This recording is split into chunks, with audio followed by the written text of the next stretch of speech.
জাক চিপচিপীয়া বৰষুণেৰে আজিৰ দিনটোৰ আৰম্ভণি হ'ল। এয়া গেটখন খুলি দোকানলৈ বুলি বৰষুণৰ মাজতে ওলাই দিলোঁ। বৰষুণ দিলে চাৰিওফালৰ পৰিৱেশটো বৰ ৰোমান্টিক যেন হৈ উঠে, নহয়নে বাৰু?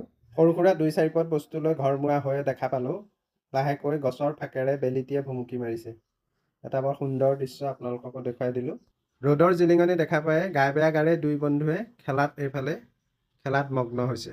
এখিলা আগলতি কলা পাত ছিঙি আনি আজিৰ বিশেষ কৰ্মটোৰ কাৰণে এয়া চাকি বন্তি আৰু ধূপ জ্বলাই ভগৱানৰ ওচৰত এটা সেৱা কৰি ল'ৰাটোৰ মংগলৰ কাৰণে আজি এয়া আমাৰ পৰম্পৰা ৰক্ষা কৰি গালত অকণমান পিঠাগুড়ি সানি দিয়াৰ লগতে অলপ পিঠাগুড়ি, কেঁচা পিঠাগুড়ি খাবৰ কাৰণেও দিয়া হয়।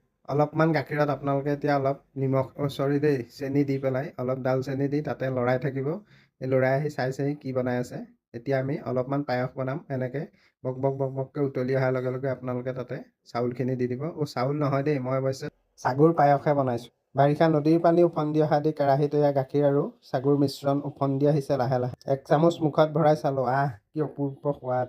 1 চামুচ খাবলৈ দিয়াৰ পিছতে ভাল হৈছে বুলি কোৱাৰ লগে লগে কনফাৰ্ম হৈ গ'লোঁ যে আজিৰ পায়সখিনি খাবলৈ সঁচাকৈয়ে ভাল হৈছে। পুনৰ লগ পাম এটা নতুন ভিডিঅ'ত। Bye bye.